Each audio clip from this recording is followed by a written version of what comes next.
And it's wrong that we have people that we bring up here and they'll do jobs that Americans won't do. It's wrong for one or two reasons. Because if we won't work, we shouldn't eat. Number one, right here. Number two, if guys work and we don't give them enough money for the work that they do, so that their family stays at a poverty level, so they need some assistance from the government, that is wrong. If there is a job that is worth doing, it's a job worth compensating somebody for so that they can provide for their family and live faithfully in this country. And so that is your job as an employer.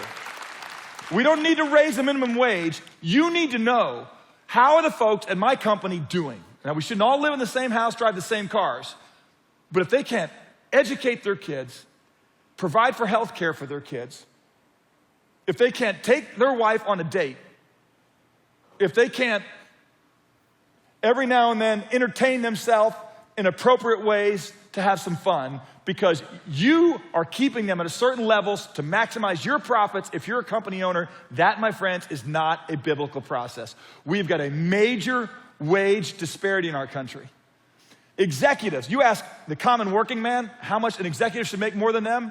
What do you think the average line worker would say executives should make more than them? According to a recent Pew Research poll, they said, I think that guy, he's got bigger responsibility than me. I'm just doing this job. He's learned some things I haven't learned. I think he should make 7 times more than me. It's pretty generous. Do you know what the average executive makes more than the average line worker? 354 times more. That is going to create class warfare. It's going to create problems, and it's unjust.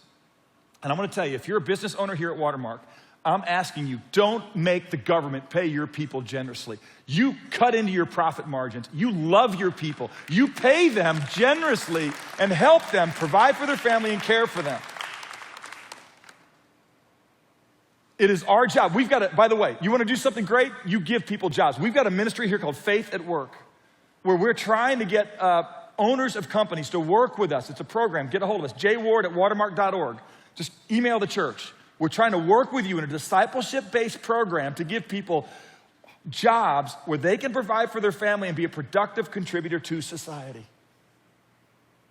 Gang, it's what we should do. It's what lovers of people do. This is biblical, all right? A workman is worthy his wages. And we can't just keep inviting an indigent worker in here so we can pay him a little less so he can make more here than he'd make down there and act like it's some blessing. By the way, if you're hiring and paying for somebody who's an illegal immigrant, you are violating the rule of law and you are a lawbreaker.